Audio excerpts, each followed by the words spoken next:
He is? Are you recording? Yes, but I'll cut all this. All right, so this is episode 1 of Talkin Toyota, a new series here at Western Toyota. My name is Matt Collins. I'm here with the lovely Yvonne Byrne. She's also a product advisor here. We're going to talk about a couple of things today. We're going to keep it nice and short and sweet. We're going to get into the Sienna a little bit. We might dabble into the Tundra and the Venza just a little tiny bit. We don't have all that info on it, but we're going to see how it goes from there. So first of all, we're going to ask you a couple questions about yourself. Okay. Pressure's on. So tell us how you started here at Toyota, what your journey was like before you started here. Did you see yourself in sales moving forward, or was this kind of just like laid in your lap? I was always in customer service. Mm-hmm. I remember a customer told me once I should be selling cars or diamonds. And how long ago was that? That was about, I'd say, 9 years ago. So I started here 7 years ago. Yeah. I bought my first Toyota Camry in 2013 from Dave Mardell. Mm-hmm. And I thought, what a great place to work. This would be a great place to work. So if I were going to sell cars, this would be the place that I would be. Mm-hmm. And in February of the following year, a position came up, and I applied for it. Jumped all over that. Jumped all over it. And I hit send on my resume. Closing was a Wednesday at 8 o'clock. I hit send. That Thursday morning at 9 o'clock, I got a phone call to come in for an interview. Yes, So sir. I was a little bit wary, a little bit hesitant, but yeah, it's been a change for me for sure, but a good change. Yeah, so where were you before Toyota? I was at the Liquor Corporation, so Mhm. I was a manager at the Liquor Corporation. So I guess that's where you get your background in kind of customer service side of things. And I was involved in the food industry, food and Mhm. beverage manager. Mm-hmm. I did waitress for a period of time, so I had a lot of customer service Mm-hmm. experience. And to be honest with you, I mean, I've only been here for a year and a half, and me and you've had conversations about this before, but I feel like sales is turning from selling someone a car to being able to provide them an exceptional experience buying a car. Well, just today I had a customer who came in and he was referred by someone else to come see me. Mm-hmm. And he said to the person who referred him to me, he said, I really like her. She's not a pushy salesperson. Right. If she didn't know the answer to something, she just found it right away. Right. And I like the more of a friendly approach and not a pushy approach. Right, and that's where Yeah. people are kind of going now. You probably see the similar trend. Like, people don't want to be pressured into selling or buying anything anymore. It's more about, because most people do their research online anyway before they even come Yeah, in. yeah. Like, obviously, there's people that come in and they don't know what they're looking at, and that's our job to help them. But for the most part, with internet and everything, people are kind of just like, they come in, they know, I want a 2020 RAV4 XLE model. Can I test drive one? What's the payments on? Yeah, well, So- this guy knew everything about the truck. Mhm. He knew towing capacity. He knew what, fuel economy. He didn't want just some salesperson to sit down and tell him what he already knew. Yes, He exactly. wanted that warm fuzzy feeling Mhm. for someone to answer the questions Mhm. that he didn't know about, and just to have that friendly person on the other end. Yeah, so that's what I'm saying. I mean, like, it's turned more so into providing them an experience for them to buy a vehicle rather than trying to sell them a vehicle. You Yeah. know? So segue into that. Obviously, you're a female in the industry, which I think is great. I think it could use more females in the industry. Do you find any particular challenges or any advantages in the industry of being a female? The disadvantage challenge a lot of times is people think that you're not as knowledgeable Mm-hmm. in the horsepower and torque of a vehicle, which is true Yep. on occasion. Yeah, some vehicles, but so that's a challenge. That's a big challenge I Mhm. find for the most part. The advantages of being a female is that people trust females more. Mm-hmm.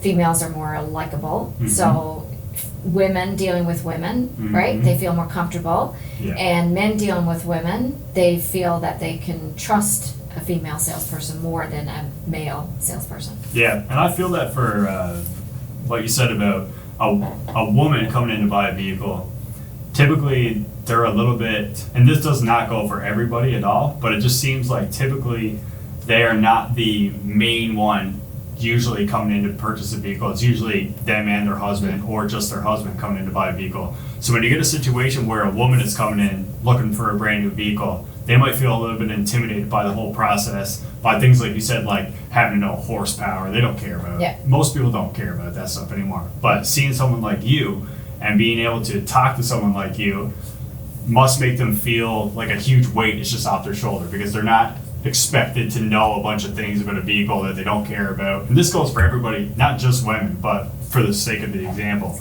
So I get what you're saying about the women that come in probably appeal to you more so than anybody else. Yeah, now it can be a challenge if it's a husband and wife team coming in, because sometimes she feels a little intimidated by her and her husband dealing with a female. If it was just one-on-one, woman to woman, but her husband now is involved, so sometimes they feel a little bit intimidated by that. By the husband having to deal with a female, right? Yeah. So you have to make her feel important. You have to pull her in first, right? And I mean, that probably goes for everything anyway. Like, if you have two people sitting in front of you, it's never a good or fair assumption to make that one person is making the decisions, not the other person. Even though I've had customers that sat down, husband and wife, and the husband does all the talking, but she's the one that's making all the decisions. She's the one that is going to be driving the vehicle. She's just sitting there and just listening, taking it all in. But it's important, like you said, to address both people in sales. I mean, like, that just goes back to what we were saying before about creating an experience for both people, no matter who it is. And you more so than me, you've been here longer than me, but you've probably sat down and sold a vehicle to like 7 people at one time. Like, a whole family comes in, nan, pop, son, daughter, mom and dad come in, and they're all looking for a vehicle for their son, and you're pretty much selling the vehicle to all of them, right? So you gotta try your best to play your cards right for all of them, rather than just try to stereotype one of them that you think is in the best buying position, which is, we're usually wrong with that, because like I said, it's always the solid ones out there. The solid one, who's taking it all in. But another thing too, in all my training, customer service training, you have to adapt to your customer. So if they're in a hurry and they want quick information out the door, then you follow that. But if your customer wants to talk about it more detailed, wants to give you some indication of why they need this vehicle, you know, a little bit of family history, then you give them that time. So you have to adapt your selling ability or your selling criteria to meet the customer's needs of what they want and how, because they set the tone. So you have to follow that tone. Yeah, exactly. Right? So like, not every selling procedure and experience is going to be the same. No, it's not cookie cutter. Exactly, right? And that was a struggle for me when I first started, was me trying to find, I come from a background with absolutely no sales. So me jumping into this industry, a big stumbling block was trying to find a sales process that just like was universal, just worked for everybody. I could just apply it to every single person that walked through the door.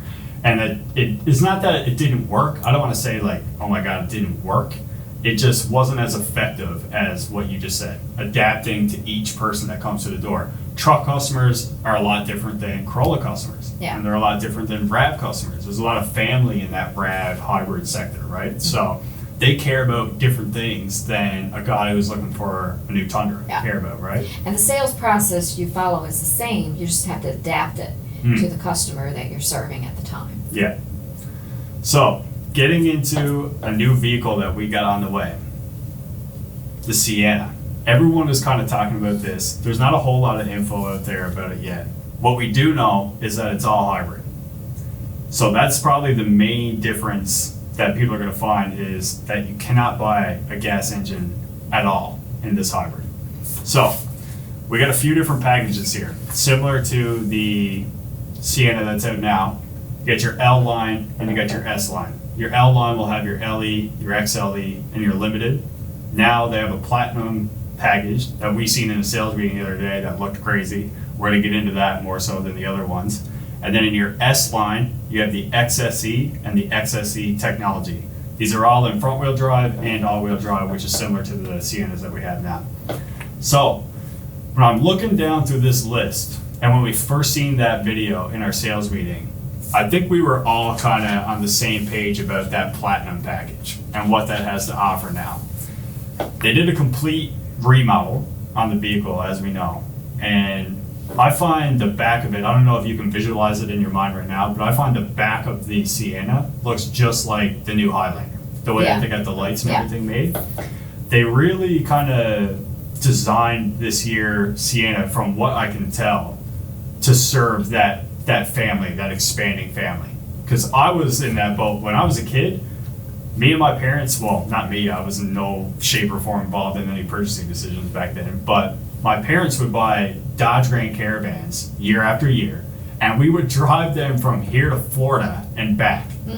And I remember sitting in the back seat with my older sister, and we took out that middle bench seat and we put a milk crate there. And you remember them TVs that had the VCR all in one TV? We had that strapped down to this milk crate. Oh my God. And some random power adapter that Dad got at Canadian Tire to plug the TV in. And we just watched like all the Disney movies the whole way down there. Now, fast forward, oh my God, 15 years, we all of a sudden have this Platinum model that has not only a huge screen up top for you to watch videos, every single person has their own headphone jack in it as well. Whereas we're not just watching it like me and my sister were just trying to crank the volume up to drown out the roar of the wheels on the outside. But they put in a vacuum cleaner and a fridge. They're calling it a fridge box, but it's pretty much just a fridge in the center console. So you being a mother yourself, are you excited about this? Like, I know that your kids are a little bit older now, but speak from a perspective of someone got a couple of young kids and they do a lot of traveling, whether that be to PEI or wherever. Are you excited about that? Is that something that you're like, oh my God? That's going to be a huge selling feature because most people that are buying vans are families that have young children or children, or and they want to take their parents too, so there's grandparents going, and just to have kids drinks cooled, or have the vacuum cleaner for messes. I wish that was back in our day when our kids were small, because we had the Dodge Caravan too. I know. But we didn't hook up a TV with a VCR, but everybody had a Caravan at some point. Yeah. But do you think that, like, I heard the comeback of you lose a lot of space, a lot of storage space by putting that fridge and that vacuum cleaner in there. By the way, we're not talking about a full-fledged mini fridge that's just there and you open it up like you would in your garage. It's enough for what, I think like 4 or 5 Coke cans or something like that. And the vacuum cleaner is actually nestled away underneath all of that, kind of in the bottom of the center console, facing the back way. So you're not losing much storage space. That's what I was thinking too, because I've had people say like you're losing all, like they're putting this stuff in and like it's great, but you always got to shop back in your shed or whatever, bring a cooler. Like I remember when we went to Florida. Obviously in Florida it's hot, so we're traveling around with coolers all day long. Yeah.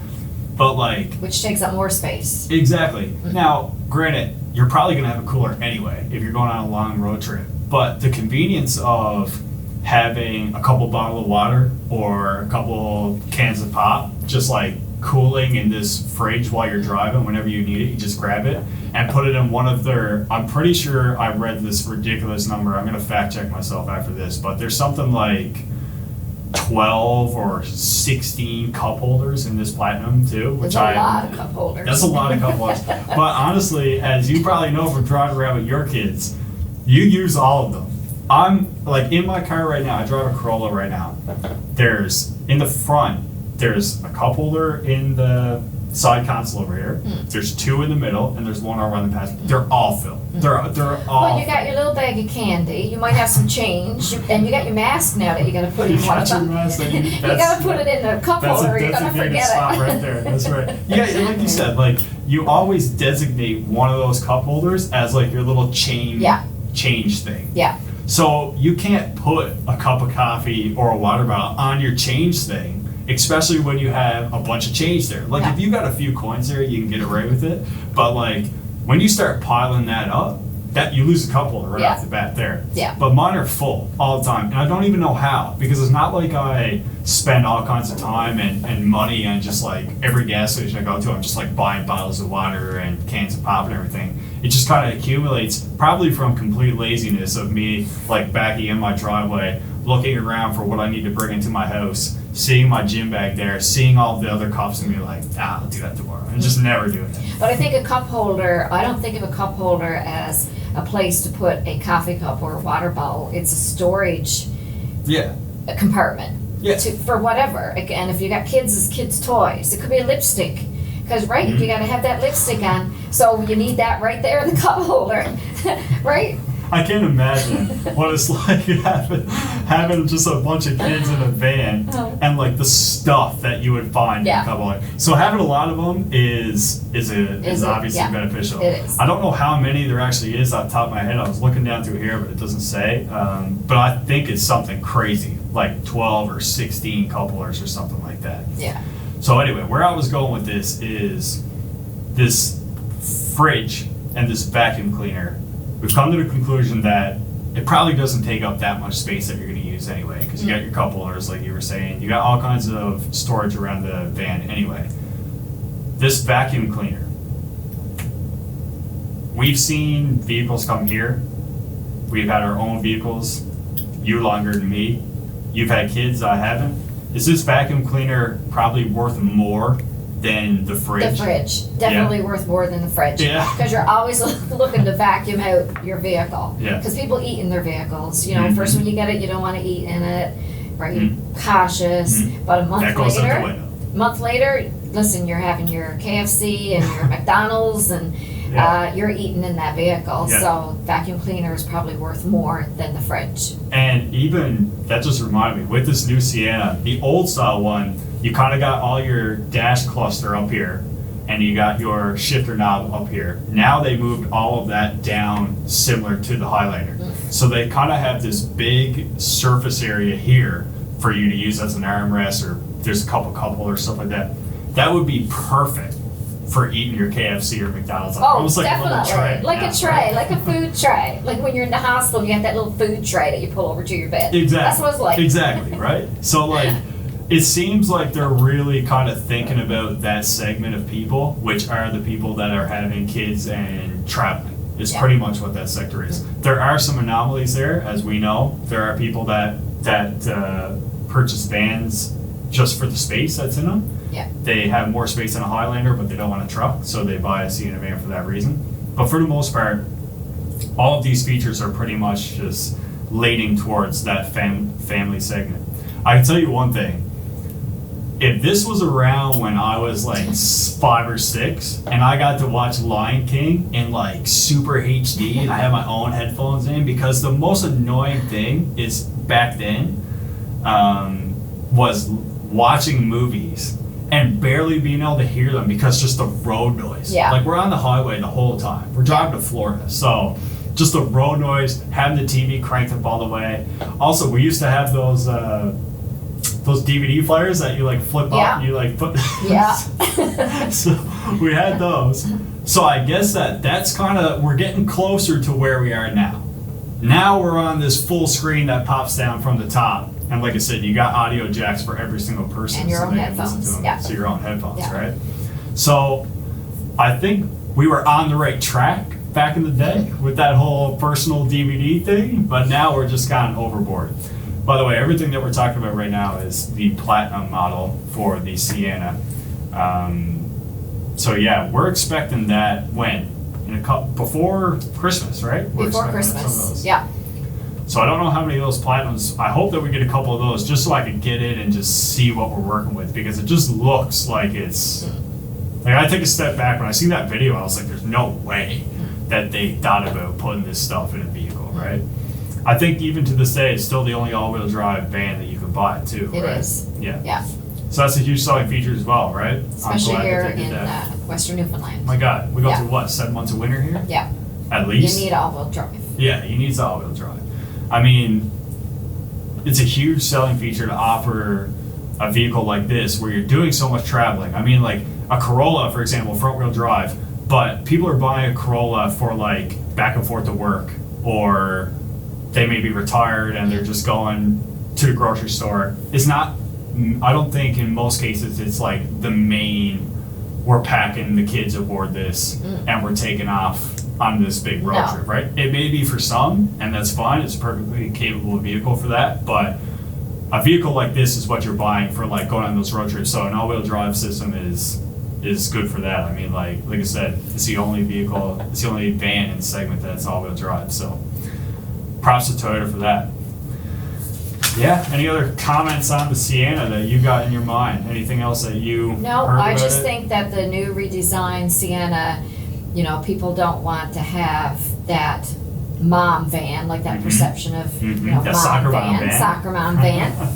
So people want the Highlander, but it's not quite big enough. I have a customer, it wasn't quite big enough for the twins and her son. So she was impressed with the Sienna van that she had bought, the limited, but I think she'd be completely, totally over the top impressed with the Platinum Sienna that's coming Oh yeah, I mean, in 2021, right? I mean, like, it's just so far gone to the whole like catering to your kids in the back is pretty much what this is, right? Like, someone's not buying this Platinum version of the Sienna for like a retired couple to like drive back and forth to Florida every year, for example. Unless they want to camp in it and use it, take the seats out and That's true. pop a mattress in, and That's they got true. their cooler, they got their vacuum. That's true. That is true. So- It's almost like a little like camping unit on wheels, to be honest with you. exactly. Camping on wheels. Yeah. So it would probably cater to a couple of people who are retired and want to have that option. And they got grandkids, so they have the option That's of true. picking up the grandkids and taking them on a day's adventure, or they can pop in a mattress and They'd be camp the for a coolest weekend. they'd be the coolest grandparents. Oh, I would be a cool grandparent. I would buy Sienna and Sienna, Platinum and whisk my grandkids around. they'd be calling Nan every day. Nan, I need you to pick me up at Yeah. school. Can you bring me a new van? Yeah, Me, the you boys pop a wants to couple of watch. Cokes in the back. Can you start the van before you come here so you can warm up a couple of those Cokes? Put on Like Mike up on the screen up there. Me and my friends want to watch that. There you go.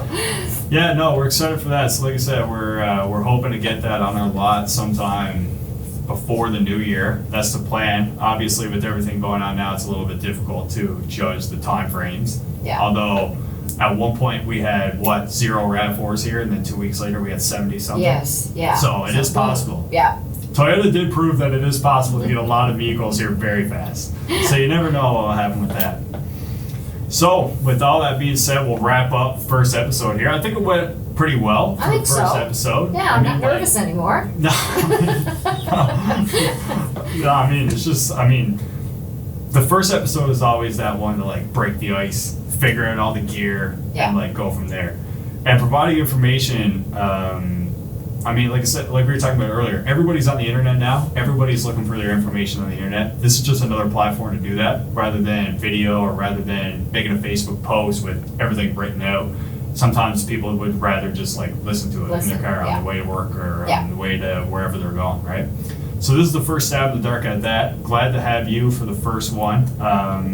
It's nice to hear about your experiences before Toyota, and then how you got here, and also the fact that you're a female in the industry too. Because I do hold to my word, and me and you have talked about it in private before, but there is a huge value for females in this industry, and the mindset that comes along with that.